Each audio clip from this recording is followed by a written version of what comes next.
adventure. So I visited many special places in my life, but this one really hits close to home. Right here behind me is a 150-year-old paper mill that's located in Holyoke, Massachusetts.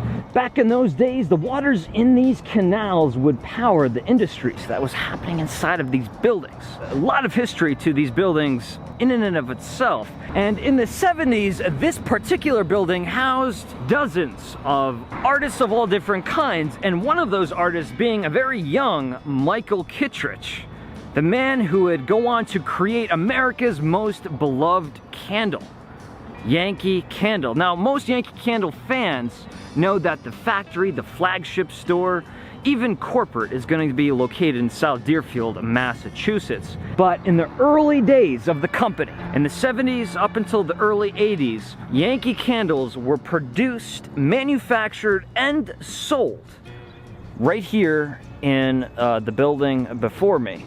I'm gonna do the best I can to see if we can actually get inside of this mill so that we can see the original space that Michael Kittredge, or Yankee Candle, occupied, where the first Yankee candles were ever poured.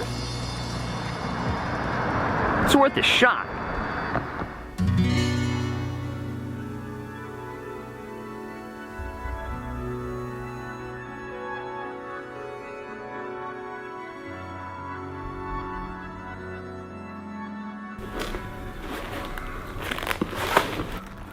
Michael Kittredge, there he is. So he was the entrepreneur of the time. Michael Kittredge. So that's the space. Yeah. Wow. God, that's just a gorgeous space. I mean, just the aesthetics of it. Get that Dracula's castle feel. It's a parabolic, and it heated water in there. It would go into the wax tanks. So all the sun's heat was stored in the hot wax. Oh, wow. How cool was that?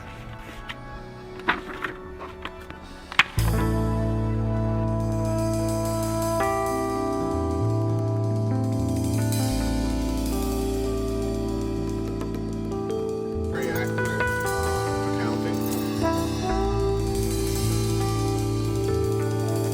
Yeah, and then if I have time to organize. The room didn't look anything like this. This was, a lot of history ago. Wow, it's He basically gorgeous. started in this area. This was... It was a mess. It was a mess. And was this... He started in here, Yeah. and then he expanded to the right, and then he expanded upstairs. Wow, this is... You don't mind if I take some just No.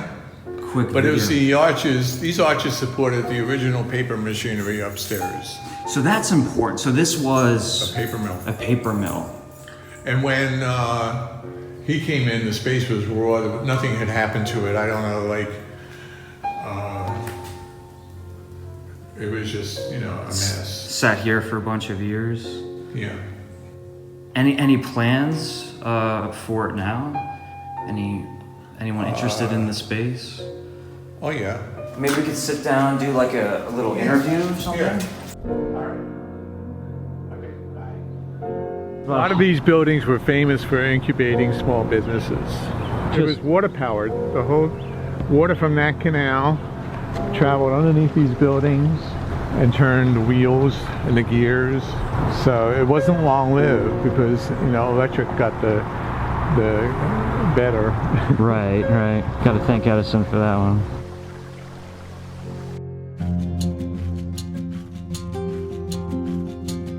I met Mike Kittredge back in the early 70s, maybe 74, and he was making candles in his mother's garage, and he needed to find more space.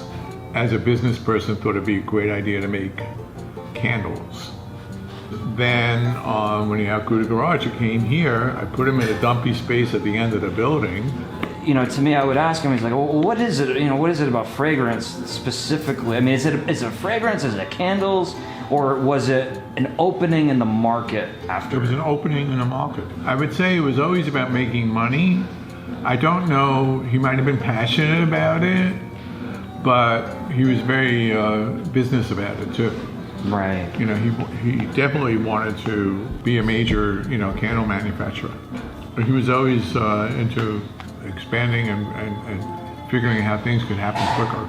Was it just local, like local distribution, or was he trying to do more out of state? You know what? He probably started out with a table here and there Yeah. at crafts fairs, like anyone else. Right. He tried getting into stores. He tried opening up his own store in South Hadley. Then he opened up the factory store here. Yeah. And so the factory store got a lot of traffic. So through the factory store here. Here, we had the technology to handle bulk wax. He was able to build a square tank Right. right there in the middle of the room and fill it up, and then put steam pipes in there to keep it hot and have hot wax. Was he a businessman or an artist, in your opinion?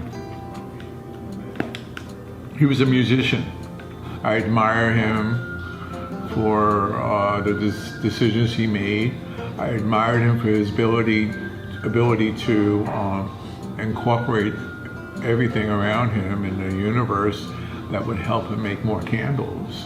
He was a good business person that way. It's not just about the candle, it's about the tradition. It's like you could say the same thing with Christmas. It's not about going So out. Yankee Candle is the god of candles? I don't think it's a god. I think it's tradition. It's like going out and getting your Christmas tree every year, or going out and buying a pumpkin every Well, year. I could see that because when you think about the label and the picture and everything about Yankee Candle, people grew up with that. Yeah, yeah. You know, if I was a candle person, I would imagine that my kids would grow up with it and they would say, only remember the best of it and remember going to get the candles. And it's all about tradition. When you ask me, did he, was that his vision? I don't know. I can't say that he really knew that it would get that big. Yeah. I just don't, I can't believe that he thought it would get that big. I don't think he knew.